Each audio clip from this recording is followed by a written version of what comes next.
Hello, you're very, very welcome to the MongoDB Podcast Live. I'm Shane McAllister. I'm your host today, and I'm one of the leads on the developer relations team here at MongoDB. Today, we're going to have a fascinating discussion lined up with the leading practitioner and author diving deep in on a discussion with regard to getting AI to production. But before we do that, as usual, a little bit of housekeeping. If you're new to the podcast live streams, it's really good to have you. Visit MongoDB's YouTube or our LinkedIn to check out some of our past episodes there. And if you're a returning viewer, it's really good to have you back. And thank you very much for joining once again. Whilst we're getting ready for today's show, do give a shout out in the comments on LinkedIn or YouTube. Tell us who you are and where you're joining us from. We love to hear from our fantastic viewers. And once the show actually kicks off, feel free to use the same comments in YouTube and LinkedIn to pop any burning questions that you might have into the chat for my guest today. And we'll either tackle them live or, if we've got time, we'll take them at the end as we wrap up. We do really appreciate the interactivity. As ever, the live stream is being recorded, so don't worry if you can't make the start or you missed a bit or you can't make for the full show. It will be hitting MongoDB's YouTube channel and LinkedIn post-show. So you can always catch the recording at any time later at your own leisure. And with all of that out of the way, let's get on with the show. Today, yet again, the topic is AI focused, as have most of the shows been over the last year or more. But I'm really happy to welcome Yaron Haviv to share insights from his work with many large businesses on their challenges for operationalizing and scaling AI projects. With practical advice and critical insights, Yaron, you're very, very welcome to the MongoDB podcast. How are you? I'm great, and thanks for hosting me in the podcast. No, it's great to have you on board. It's brilliant. As I said in the introduction, yet again, we're talking about AI, but I think from our preparation with you, you're going to bring a very kind of, practical approach to what we're doing at the moment, which is brilliant. But before we do that, and what I like to do with all of our guests is to dig a little bit into your background. I introduced you as the CTO and co-founder of Iguazio, but where did it all start? Your journey to date to this point and the acquisition of Iguazio by McKinsey. Hi. So I've been to the high-tech business from age 13, programming, and being an entrepreneur. I built several companies in different spaces, in data and cloud networking, AI, and so on. I've been vice president at Mellanox, which is now part of NVIDIA, all the data and networking business of NVIDIA. And Wow. there I led the solution team, which addressed also databases, cloud, and all the new innovations. This is where I learned a lot about all those different technologies. So I bring a broad view of not only AI, but AI, data, cloud, and so on. I've been instrumental in some of the standards like Kubernetes and storage standards and so on. And we formed Iguazio initially as a startup dealing with data analytics in real time, and then sort of the key leading use case was around AI. So we transformed the company more around operationalizing and scaling AI. And this is also where we have very good relations with Mongo because it has very good interaction between both solutions. We're about production and scaling, and Mongo is a production data system that fits very well. Beyond my role as founder of Iguazio, which got acquired a couple of years ago by McKinsey, I also do a lot of keynote speeches in different conferences. I wrote a book on operationalizing AI called MLOps for the Enterprise by O'Reilly, and it's in Amazon if anyone wants to read it. And today, as part of my role in McKinsey, beyond leading the technology of the Iguazio team within McKinsey, I do a lot of work with different tier one clients, banks, telecommunications, and so on building their infrastructure for scaling AI and doing the more complex use cases from chatbots and voice bots and sort of agents, multi-agents, and so on. So we have a technical team that works with those clients to help them build a platform for multiple use cases, as well as leading the use cases that they want to achieve. Excellent. Well, listen, there's a long and varied history there. I'm always in awe of having guests who are authors on the show as well, too, because that shows a deep, deep domain knowledge when you're willing to commit that to paper and to print and to get something out there. For anybody, like in the general sphere in the tech space, AI has been around and machine learning has been around for an awfully long time. For the general public, it seems to be a couple of years old, but for anybody in our space, Yaron, it's around a long time. When did it first cross your path and kind of machine learning and the move towards more AI more recently? I think originally we didn't call it AI or Mm, machine learning. Originally we had regression algorithms and all sorts of statistical methods that allowed us to extract information from data. I think as it got more involved, computation power and GPUs and so on, the logic became more sophisticated, and we moved mhm, from traditional models, regression and so on, to and classification to neural networks and deep learning. And with the latest innovation around foundation models and large language models, we've seen this being commoditized more and more. Yeah, and obviously, I suppose, look, we're the title of the show, Getting AI to Production Practical Guide. We're going to get into the meat of that in a bit, but you've long had a production first philosophy, Yaron. You've long advocated for that and the approach to kind of that with regard to machine learning ops. What does that philosophy mean to you? What does that entail? So traditional organizations, I think today it's already changed, but a few years ago, you had silos of teams: data team, data scientist teams, ops teams, DevOps, software Hmm. programming, and so on. And everything used to be built and sort of transferring over the wall. A data scientist builds a model in a Jupyter Hmm. notebook. He builds something, and then someone else refactors it as code that can really run in sort of microservice or in a production with versioning, CI, and so on, like the traditional software Hmm. paradigm. Hmm. And production first mindset is, instead of looking at this as let's do step one, build a model interactively with the data scientist that doesn't know how to code, and then someone refactors it as something more resilient and scalable and secure. Let's try and build it from day one with software practices. Okay, okay. Data scientist already works with the Git and already uses sort of coding practices and write nice code and functional code and do some testing on top of it, etc. Hmm. He needs help from DevOps people, MLOps people, data engineers, and so on. But the old practice is that if you want to do a change in the model or in the code around the model, you commit it, you do testing, you deploy to production, versus all those manual efforts that used to be before. Okay. Okay. So it's a mindset change really for many, I suppose, from what has gone before and the traditional kind of siloed approach maybe to, the proof of concept before something that might end up into production and have to be rewritten. Right, and some of it was originally, a lot of the use cases were batch use cases. So Hmm. you Hmm. had companies like Databricks, for example. You have those interactive notebooks running Spark, some unstructured data. You run a query, you get a result, you massage the results. So everything is batch, and in order to get it production was essentially putting a cron job on top of those notebooks that run once a day, or once an hour. Hmm. So Hmm. good for batch use cases where with big data, sort of Hadoop and Spark and so on. But for real-time use cases where you get, features running around, you want to do prediction for a website like next best action or recommendation on a product and so on, you Hmm. have to have more real-time transactional data put into the decision. You have latency sensitivity.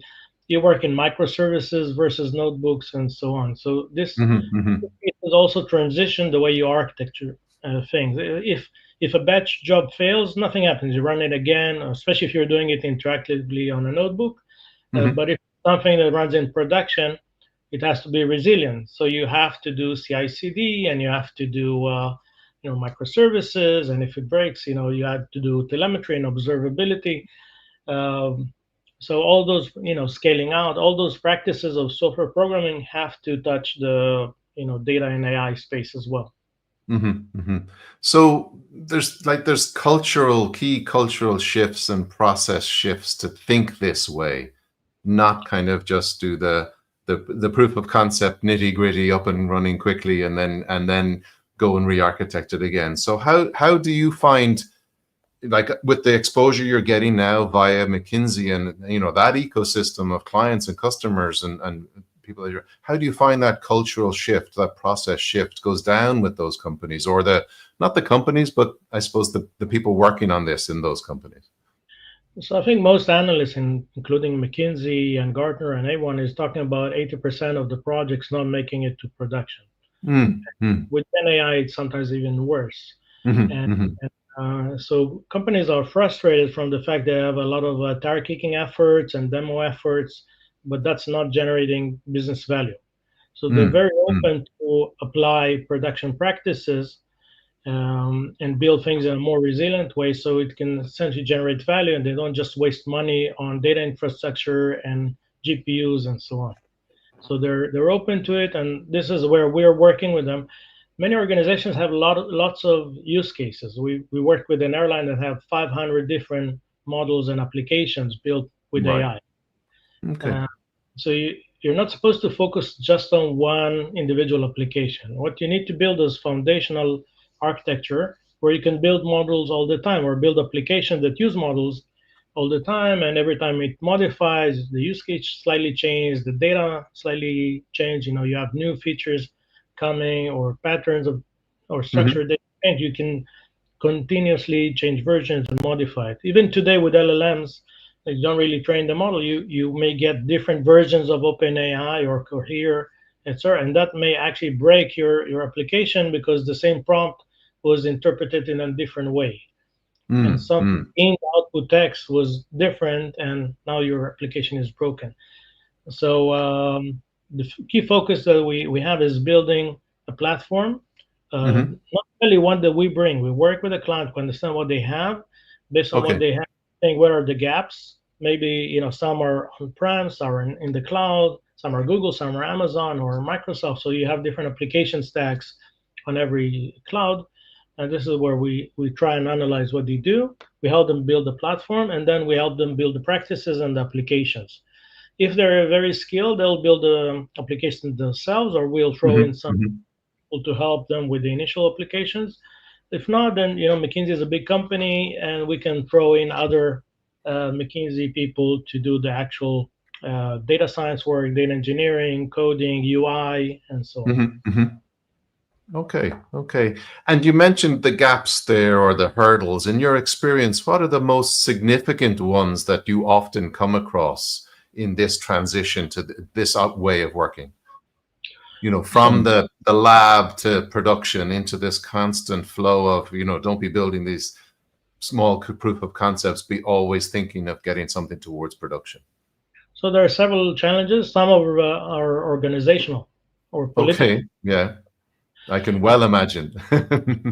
I think if there is no real endorsement from CXO level, CEO level, Okay. that we want to do things different, we want to have AI as sort of a centerpiece in our business, it won't work. You need, because part of the challenge, for example, you need to break silos between teams in the organization, or even whether it's business units or engineering teams. Because in order to build an application, you need access to data. AI without data is pretty useless. And then if that data element is owned by someone else, not in your department, and now there's politics about he doesn't want to get you the data and is afraid about anonymization or monetization or whatever, nothing will move. People will get stuck.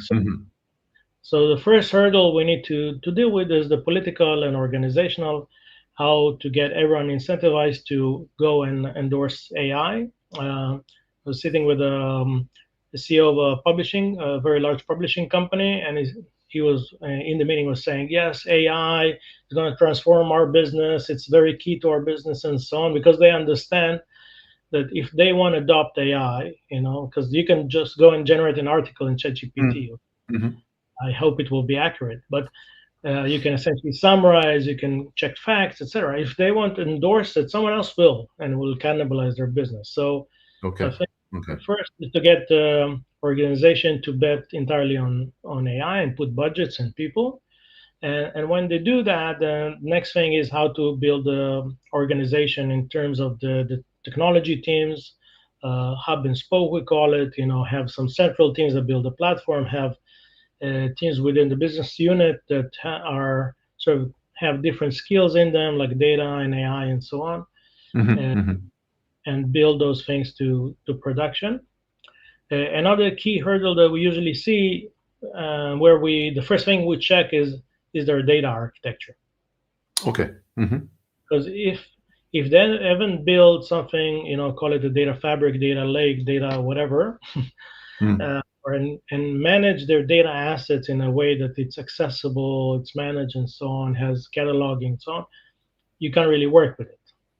Hmm. Yeah. Yeah. No, that makes a ton of sense. So, yeah, once those organizational buy-ins are there, and once kind of they're on form, obviously data is key. You Mhm. mentioned in the introduction, and we talked a little bit about Iguazio, that you founded in 2014. And data is key to that. And what problem did Iguazio set out to solve at that time? And kind of how has that approach led to where things are today? And obviously with the acquisition by McKinsey. So our original work, we gathered a bunch of people which are data expert. I also Hmm. owned the solution teams within Mellanox. My key work was with the cloud.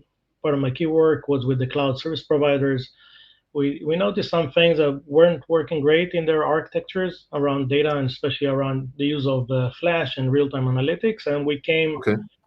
my co-founders were sort of founders of XIV, which is IBM Flash business, Hmm. um, and also the EMC sort of Flash business and so on. And we built a system that did real-time analytics extremely fast on large data assets. Hmm. And Hmm. uh, and the real use cases we stumbled into was around inferencing, because in Okay. inferencing, you essentially think about doing a really fast join a lot across a lot of different data features. Hmm. Because if I need to make a real-time decision on something that like next best action, or something which Hmm. is geolocation aware, or so on, I need to grab lots of I give you my client ID, and I need to fetch a lot of data associated with that client ID, is location, is country, and so on, Hmm. city.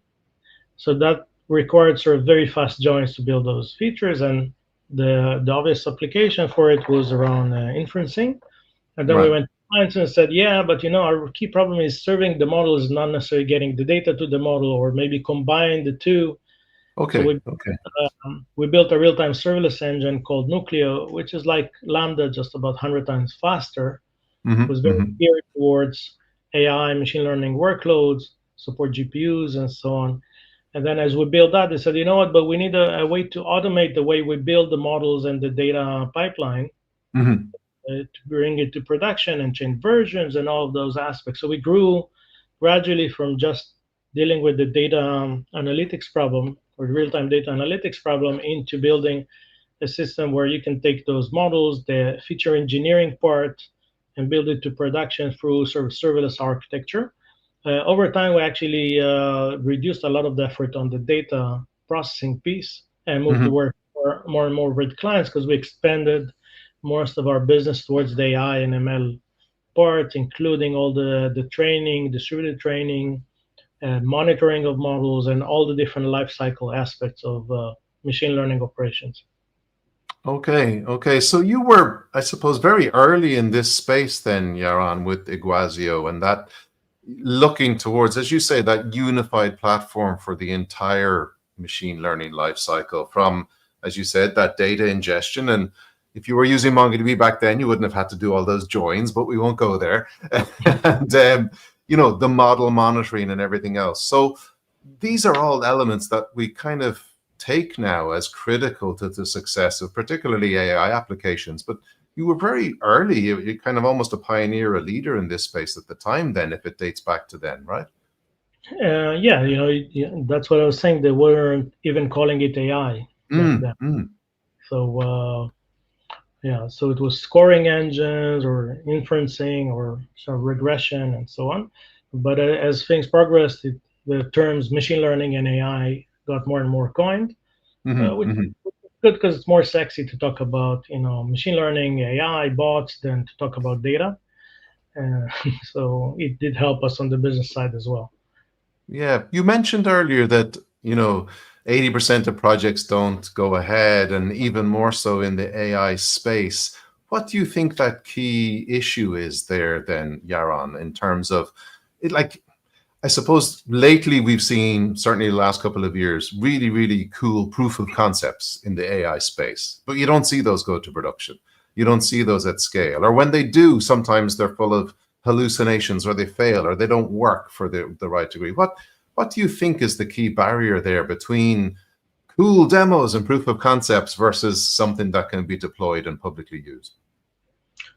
So I think even in that area, there's a sort of transition. Originally, it was about the things I mentioned. People were building things in the lab in a notebook, not Mm, designed for mm, production, and then someone else needs to rebuild it as code that goes to production with automation, CI, feature engineering. Instead of taking a CSV file and so on, need to work with against a database like Mongo or some other data warehouses. So all this had to shift from what they're building as a prototype. Suddenly they understand it's 10 times more engineering work to build it as a production thing. mm, And mm. then you need to have monitoring and rolling upgrades and all those different aspects. And data has versioning and cataloging, and sort of what happens when the data changes. So how do you do that on a live application? I think today with the Gen AI, even the challenges evolve. So Mhm. people, for example, are building a chatbot. So you go to the CEO, you show him a pretty cool chatbot, you're playing around, you see that some of the answers are don't match your expectation. So what Mhm. would Mhm. a normal engineer do? He would just keep those questions. He'll just focus on the questions where everything goes, you know, goes the right way. So everyone approves the project, everyone is happy. Now you go and going to production. You only have about 60% accuracy. You have hallucinations. You have the tone of the bot is not really what you want to achieve, Mhm. and Mhm. performance is lousy, and sort of the cost goes up to the roof because on the prototype you did Yep. 10 calls an hour, didn't cost too much. Now a million users hitting your system, suddenly the cost Mhm. goes up the roof. So now you understand you need to do totally different architecture, because I'll give you just an example around Mhm. data. One simple way that people do is use RAG to essentially go into a Sure. document and search a lot of content in the document and build summarization into it. And it has several challenges. One, every time there is a query, you put a very big prompt with lots of data. Mhm. Mhm. Second, it's associative search, so it means it can be wrong or right. Okay. Mhm. Um, so, for example, what we've seen, we had a project where there was a very low accuracy and very high cost and latency. And by, for example, pre-processing the data, putting it in a table and building an AI agent that browsed the table versus Okay. doing Okay. vector search, we got much more accurate results because the data Mhm. is structured. If I'm looking for a question about, let's say, a certain client about his like past transactions, or a certain stock, or about Mhm. its sort of last month revenue of Uber, let's say, I can search the filing of Uber, but I can also search a table that has Uber Yes. last month revenue. So the prompt will be much smaller. Mhm. Latency goes down, cost goes down. I can use a much smaller and simpler model because I don't need to analyze a lot of text. Um, and things are more accurate. So, but that means re-engineering the way you build this flow. Yes, true, true. It's all seems a little bit easy these days to take that RAG approach to every problem. In other words, I can go and create embeddings of all of this data and just leave it there, and then I can just run, a RAG query across everything. And as you said, number one, they're costly. which a lot of people don't pay attention to, certainly at the proof of concept stage. As you mentioned, the scale is much different. But two, they take time, and obviously, if this is something that's in public domain, then people are looking potentially for the same things that can be cached, for want of a better word, or stored in an easier to retrieve way as well too. So I think that's going back to the title of the show. It's a practical approach towards how we do these. It's almost, I think it's too easy to say, we'll RAG everything. All your data can be searched. All your data can get meaning. Let's do all of that all the time. And architecturally, it makes no sense to do it a lot of the time. I'll give you other challenges around RAG. Let's assume you have a document that you're searching, and now someone updates a new version of the document. Okay, they have to re-index it in a vector database while the bot is actually running. How do you do the insert and delete of the content in an atomic transactional way? People are not even aware. What they do, they'll ingest a new document, and then sometimes they delete the old document. Sometimes they even keep both documents indexed in the vector database. Yes. Yeah. And that actually means that the associative search will hit two different versions.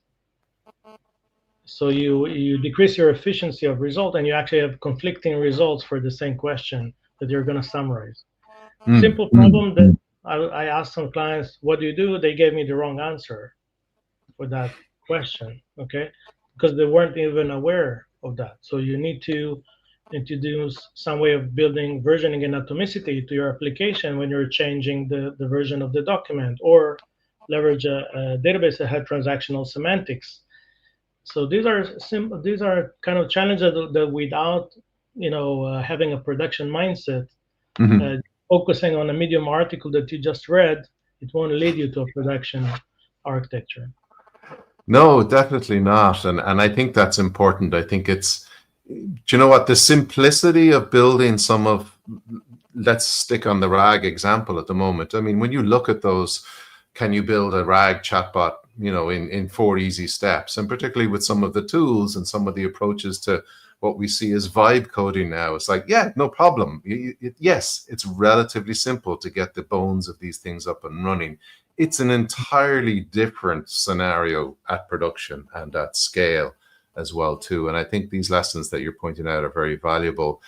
You touched on it a minute ago, Nucleo. I know you're a big proponent of open source tools. Tell us a little bit about Nucleo and also MLRun, please, Yaron.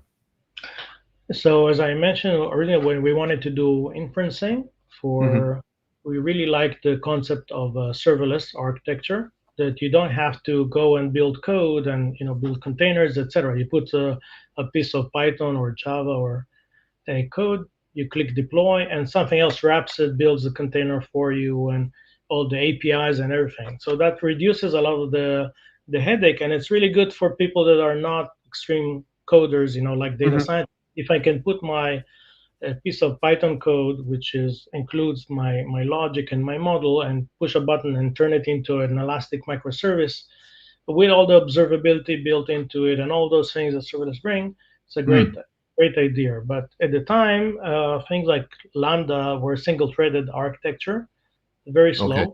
They didn't support things like GPUs. They had scaled to 0. There were all sorts of challenges that didn't meet the patterns of data engineering and machine learning. And so we said, you know what, let's go and build, because our team is, a lot of our people are real-time software engineers coming from areas of HPC and real-time data systems. So we built a real-time serverless engine, which was, at the time when we introduced it, was about 100 times, we did benchmark, was about 100 times faster than Lambda on the same cost. Okay. Oh, wow. Okay. Compute footprint on the same VM would do 100 times more transactions per second because of all those architectures. And we had the support for persistent data, which wasn't at the time for serverless and GPUs and GPU management and scaling and so on, which were features designed required by data and machine learning. So in Nucleo, which is the serverless engine, you give it very simple instructions or code, and it builds everything for you, including the instrumentation, observability, scaling, monitoring, everything. But then as we moved to data and analytics, we understood that the data scientists needed something more abstract because they're not coders. And this is Mm, where mhm. an orchestration layer called MLRun that looks at the life cycle of machine learning. For example, you need to do Okay, okay. training, you need to do feature engineering, and so on. So all of those things have automation and orchestration within MLRun that will essentially launch underlying serverless engines to do the job. So I you want to see. train a model, you could tell it, here's the data, here's the model I want to use, generate a model for me. And it will Okay. essentially go and train the model, and it will record all the results of the model training and log it. And it works with CI and with Jenkins and all those things seamlessly and gluelessly. So Mhm. the idea was to minimize this effort of moving things to production by applying a lot of automation. Okay, okay. And so ML Run, I put up the URL there. You can visit there and see about it. What was key about going open source with that for you, Yaron, at the time? So I'm a very big open source proponent all my life. Also, when I was in VP at Mellanox, I led all the open source initiatives, and all the Hmm. Red Hat and so on was under my jurisdiction. And we did contributions to all the major open source projects, Hadoop at the time, and Kubernetes and OpenStack and so on. Because I believe I think open source helps you build better software. You get Mm. collaboration with people. It simplifies the tool chain for people. Like if someone wants to build this code or want to debug, and if you give them something open source, it just goes and browses and finds the bug, or goes through the. So I think it's much easier to give someone an open source, both from a releases perspective, believe in sharing, but also practical engineering. It's much better. And I don't believe that if you build an open source, someone will take your code, steal your IP, and so on. There are people that are paranoid.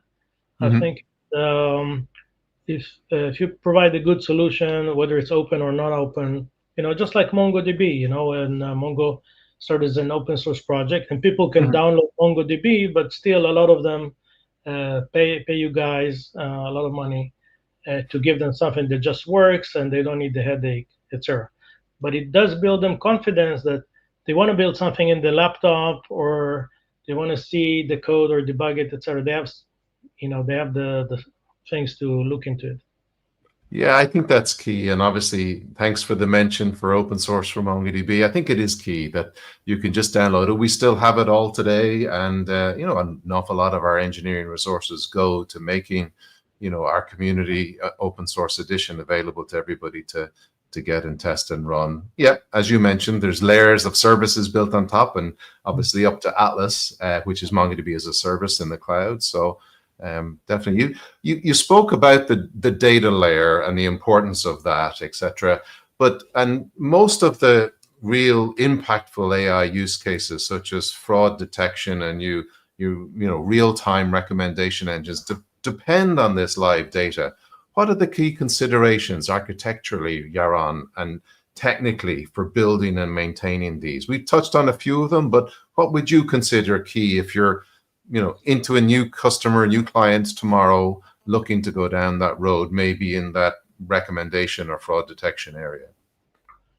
Um, okay. I think for the real-time use cases, there are different ways of working with data, Hmm. but a Hmm. lot of it is mentioned in my book. My book, I think there's a third of it is just about data and Mm. data engineering techniques.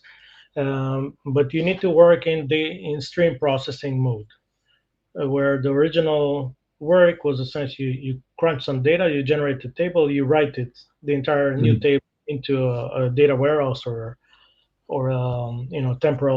temporary table, in-memory table, and so on. I think the challenge is, like, if you have transactional systems, or things keep on evolving, a geolocation evolves and so on, or things that Hmm. are, I think about time series is a big challenge, because as a feature, the feature that the model looks at is not the current tick, but rather, for example, what's the number of transactions performed in the last hour. This Mm. is a Mm. feature for the machine learning model. So you need an aggregation function that essentially aggregates the ticks across the last hour, in order to generate a feature that goes into the model scoring. Mm-hmm. It doesn't grow further because sometimes this is a moving window. Because last hour is not something that you start at 8, start writing at 9, you close it, and then you serve it. Because when I say last hour and I'm in 8:35, that means 7:35 to 8:35 aggregate. Mm-hmm. So there are different techniques of how to do it, and that's more complicated than just calculating something in batch and writing it into the table. And there are trade-offs. Obviously, you won't necessarily get the best accuracy. There's a trade-off between accuracy and performance here. Again, there are different Mm-hmm. practices on how to do it, but essentially what you want to do is build those tables into the database that are keyed by, for example, user, location, etc. And something keeps on updating the right value in them. Or you guys in Mongo, you also have time series aggregators built into the database, which is awesome. Mm-hmm. Uh, Mm-hmm. you relieve this sort of time windowing effort headache from the application builder. Um, and then as you do the inference, you essentially from the query, who's the user doing the query, maybe it's geolocation and other aspect. This is where you do this join into those tables to fetch by user ID, location, etc. You get those features, you assemble a vector, and you serve it to the model. So Mm-hmm. essentially the practice of how to deal with real-time applications, and that's pretty different than doing it on batch, which is usually like a SQL statement, Mm-hmm. uh, group by, join, etc., where you get a table and then you run this table through the model. So seamless, I suppose, seamless integration with your data on whatever platforms that might be, including obviously with MongoDB.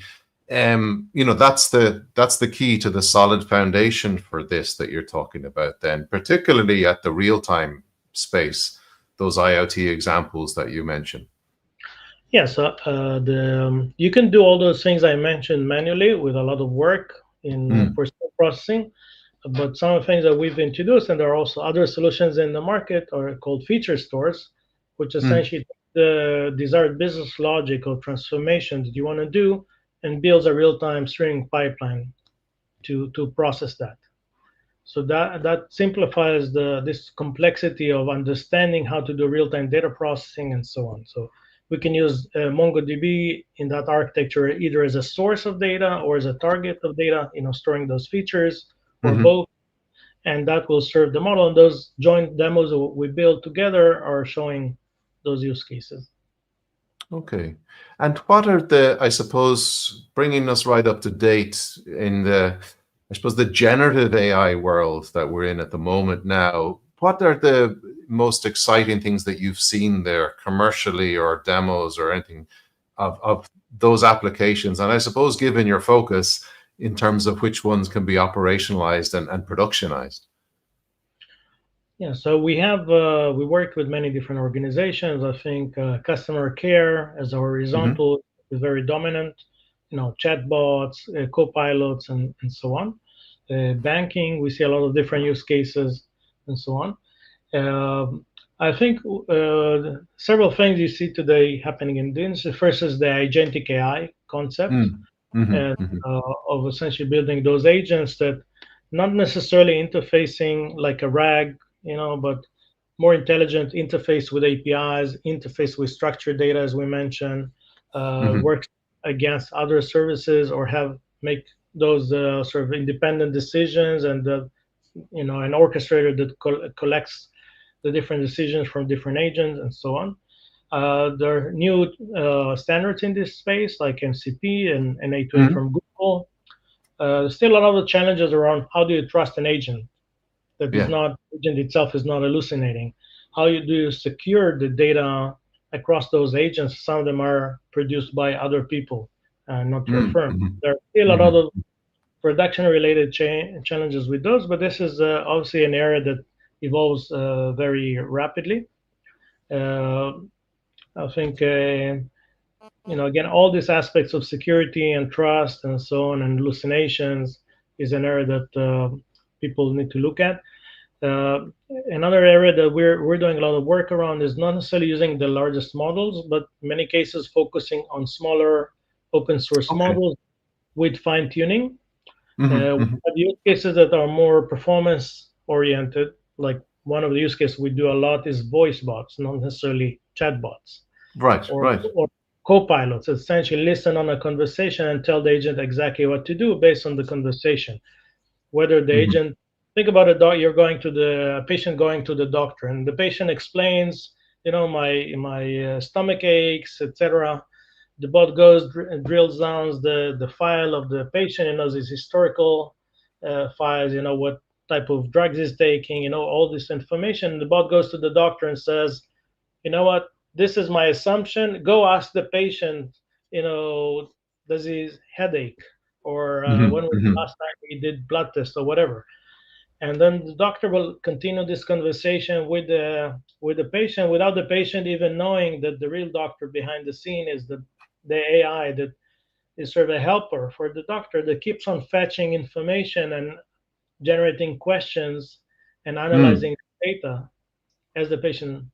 So this requires real-time data access.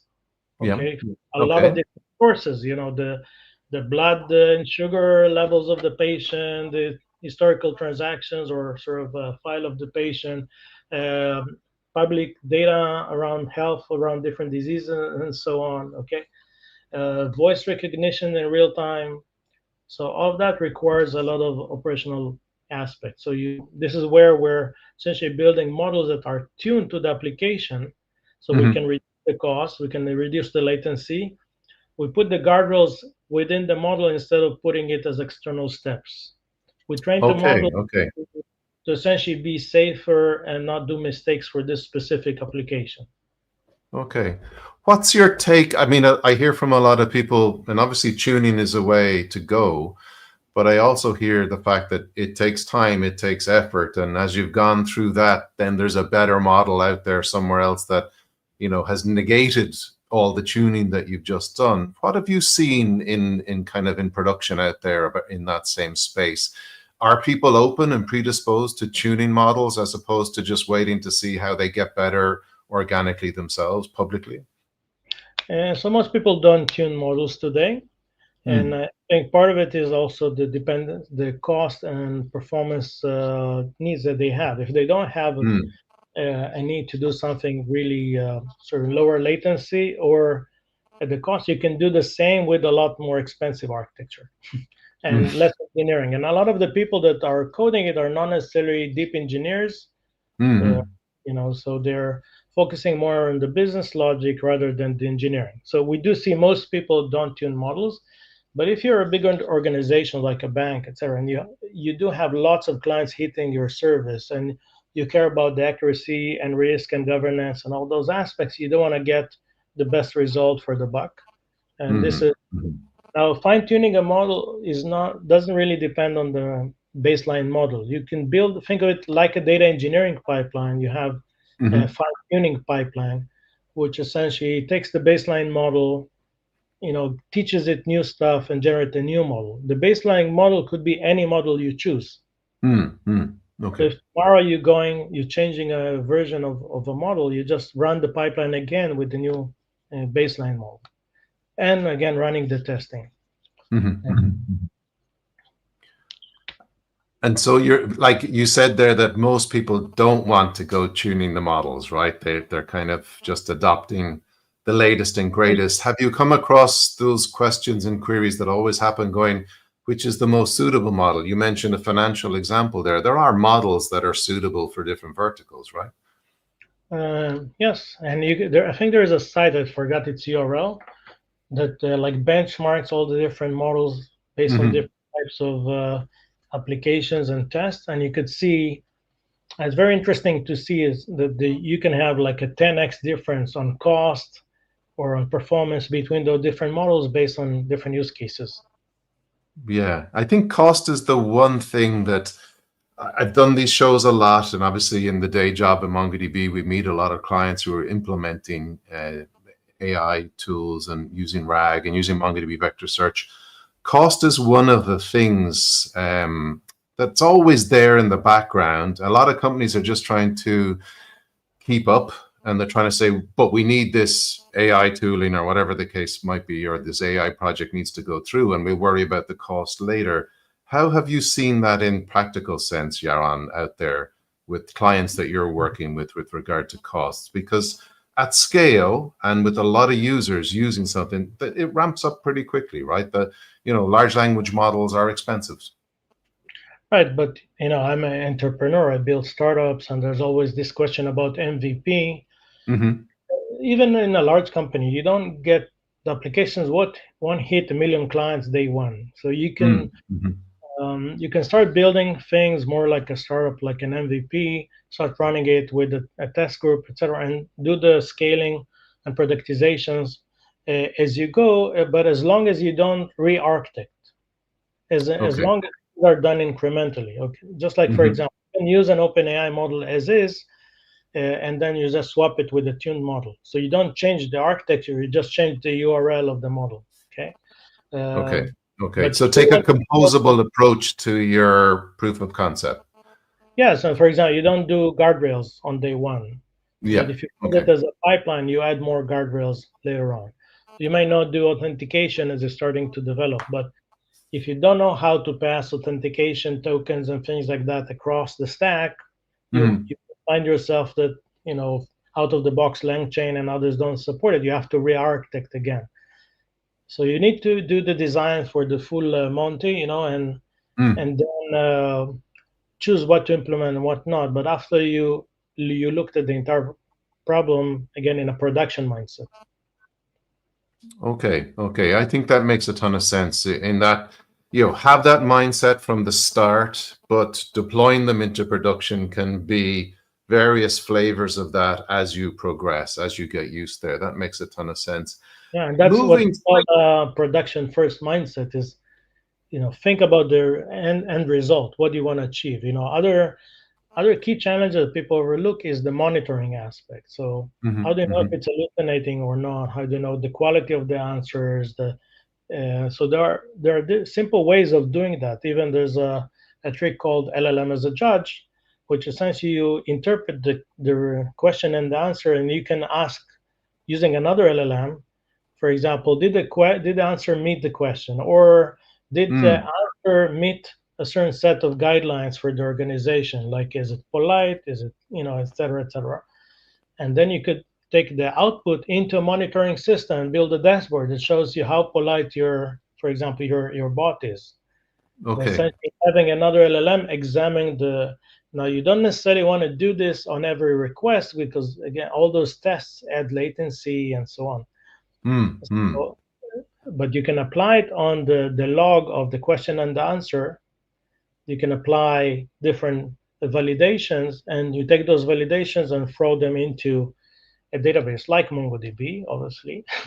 Another interesting thing that we did, and we have a demo running on that, is how do you take, actually, I think we launched it last week with NVIDIA, Mhm, is you take that evaluation matrix that looks into the question and the answer and the quality and things, aspects of accuracy and risk and so on, mm. and use the monitoring log to fine tune the model.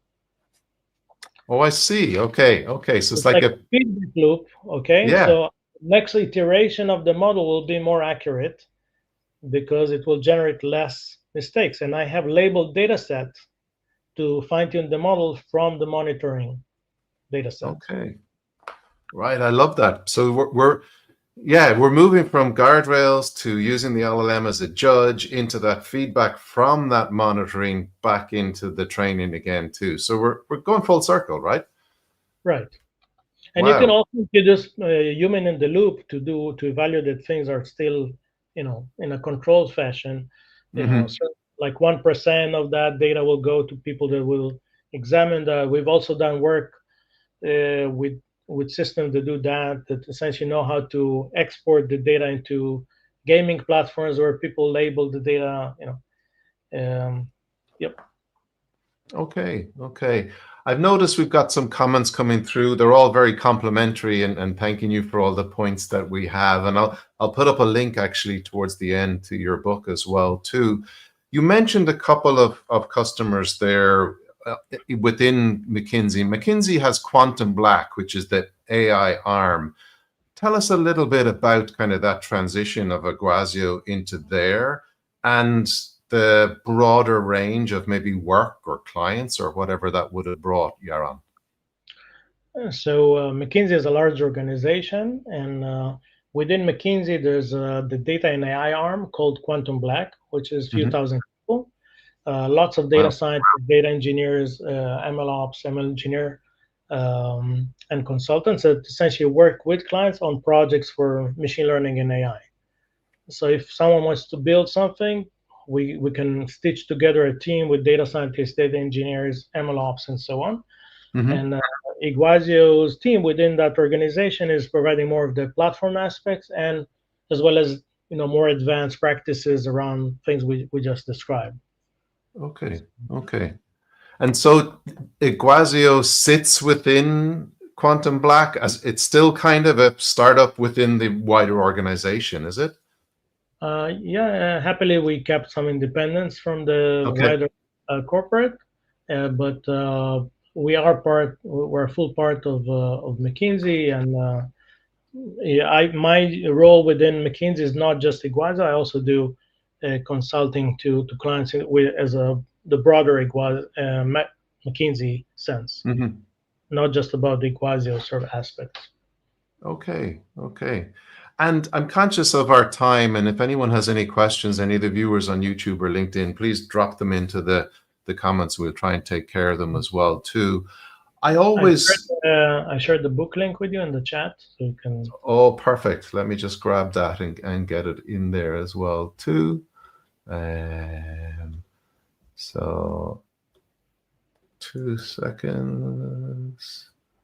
So that will go into the YouTube comments. I'm going to get, I presume the search is fine as well, too. So yeah,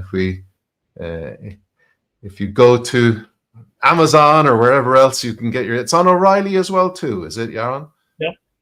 Okay. So Amazon or O'Reilly, you can just search for implementing an ML ops production first approach as well, too. You'll find them there. I'll grab that and copy it across into LinkedIn. Tell me this, as founder, and back in the day, obviously with Iguazio 2014, very early on to do all of the amazing things that you do.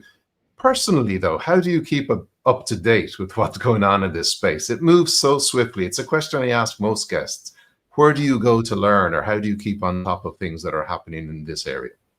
Yeah, so I kept being a computer geek myself. So I do my own coding, and I build my own bots, and we have a team that does that. So I try to keep hands-on practice as well. Okay. And I work directly with the team of implementers. So everything they're working on or the challenges that they see, I keep up to date with those. Okay. But it does move so swiftly. So keeping up to date is almost a day-to-day job, really. Every time you think you're getting at top of things, there's new models, new frameworks. You touched on agentic earlier on as well, too. What are you most excited about going forward into this field of ML ops and operational AI? I think those are the areas we talked about. On one end, agentic AI. I think changing the interface from textual to more visual and voice operated is another thing that we'll see more and more happening. So these are the key things. Okay, so we will get to that Star Trek future, that visual, talking to computers and getting computers to do things on your behalf and waiting for them to do those without having to spoon feed them in all the various stages the way through. But we're trusting the agentic systems then, Yaron. What about risk management? We touched on a little earlier, risk management and trust. Is there frameworks for that coming down the lines that you've seen as well too that are working? I think people are still talking about it. I don't see anything really ready to use. But some of it is every organization will apply its own practices, run guardrails, run on top of the model, applying security across. We talk, for example, a client logs into a bot and and issues a query. You want to trace the client identifier also when you go to the database. So in the database log, you want to log into the database with the identity of the originating user, Hmm. or at Hmm. least log the data transaction, so you know that this data actually was exposed, or maybe a certain user doesn't have access credential to a certain data set. So all those things have to be built into the architecture. Uh, Unfortunately, it's not part of the existing frameworks as is. You do need to apply engineering to get it there. Hmm. Hmm. Well, I think so. And I think going back to how you stay fresh yourself, I think you need to experiment in this space. You need to see what can be done, what can be built, what can be put together. But it is going back to my earlier question. It is moving incredibly quickly, incredibly quickly, Right. and it's super hard. Do you have another book in you, Yaron? This one? Is there any follow-ups to the original? I'm exhausted from the first one, so it's 400 pages, very technical, and it was a very hard challenge to write it. So not in the near future. Yeah, yeah. And as I said at the beginning, I'm in awe of authors who join me. It's a ton of work in amongst everything else as well too. And a few last comments and a few kind of bit from your experience. What should organizations do? If I would assume most larger organizations in particular are doing initiatives in this space in ML ops and AI. But what should they be preparing for coming down the tracks a little bit? We talked about agentic. Is there anything else that they should be mindful of? I think the data architecture is the key, as we discussed. Okay. And Okay. so all the data pipeline. And by the way, a lot of people need to think about how to build data engineering using Gen AI. Okay. In many cases, you have unstructured data. You have documents, you have logs, and so on. And you can essentially use Gen AI to extract data from those documents and structure them in a way that you have sometimes a lot of times data engineering challenges that people, for example, mispronounce things and or Hmm. write PTs in wrong spelling, etc. You can essentially let Gen AI fix all those data aspects for you. So think about applying Gen AI to the data engineering practices, not to the application, to essentially improve the quality of your data lake, if you will. Yes. Or let's assume you have an image. You can run Gen AI to extract metadata from the image. Who's in the image, what is described in the image, and so on, and essentially put it in a database. And instead of looking up the image, just go look up the database. So I think that could be interesting to essentially apply Gen AI to the data engineering pipelines. Yeah, I like that approach. We did something similar in MongoDB. We were working with a lot of partners to help the code assistants be better at MongoDB functions.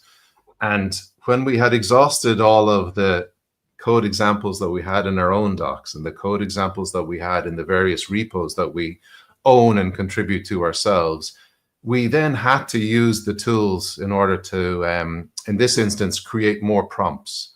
So with all the code assistants, you put in a prompt, I want to connect to my MongoDB, etc. So that's fine. That's one way to ask.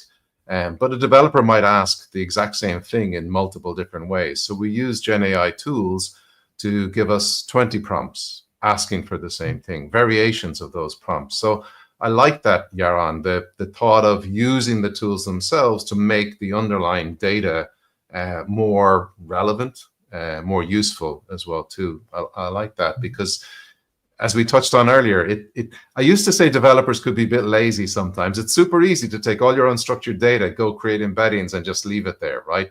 Mhm. But that's an expensive, costly search, as we've talked about a little bit earlier. So if you can take and, generally, we don't think of, I certainly don't think of images and video and audio when I'm thinking of building AI applications. It's mostly around data.